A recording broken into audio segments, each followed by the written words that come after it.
Nu, sakykit tiesiai šviesiai, Jėzus, Rimvidai, aš sėdžiu čia. Nu, čia elitiniai dalykai, suprantate, čia iš magystės, tokių metų dar reikia jai vyrų, suprantate? Ai, jai dar reikia vyrų? Taip, reikia dar vyrų. Tai kaip jinai, ką jinai tam daro? Nu ką daro, nu, pasiema morkant, kaip vibracijoms tai neturi. Bet jūs matėt kažką tokią? Tada nubūdęs pamačiau, tada jinai pabėga į kitą kambarį, paskui taip ir gaunas, va, taip ir brakelis į tašką, sakau, iškrypelą, sakau. Tai žodžiu, jinai santykiauja su morka, kol jūs gulit ir žiūri jūs. Taip. Tai šaldytuvas pridėtas, šaldyklas. Elena, jeigu jisai prisipažįsta ir sako viską kaip yra, ir jūs prisipažinkit, galų. Neteisybė, turėjau kalui. Kalą atsivedė šuniukus pavašyti daržinę. Aš šuniukus užmušu mažučiukus, kalai jie žabali, bet jį įsivedė paaugintus. Taip, bet tai ir juos suvalgydavo to, už ką iš tušų? Nevalgydavo. Kai iš Panevėžio parvažiavau, ką radau? Mirtas galva, nupjauta ar padėta bliūdė, kruvina.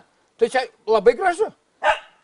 Šunio galva? Taip, šunis ryja, aš dėl to ir gert pradėjau parvažiavęs. Ką Virgis jums pasakęs? Kai kalakutas laikai, jisai kalakutienų valgo, o to šunienų. Nors sakyt, kad ne? Elen, dabar žinok, nepabėgsi nuo nieko. Nu, gal taip buvo, prisipažinsiu, bet tai man vienas remtinys pasakojo, kad šunieną gydo, kokias tai visas ligas išgydo, aš kaip vaistų valgiau. Nuo durnumo nepagydys. Nu, nuo durnumo nepagydys, bet pagydyti tai pagydo. Tai kiek tų šunų esat suvalgęs? Tai tik tai vienu. Nors skanus buvo?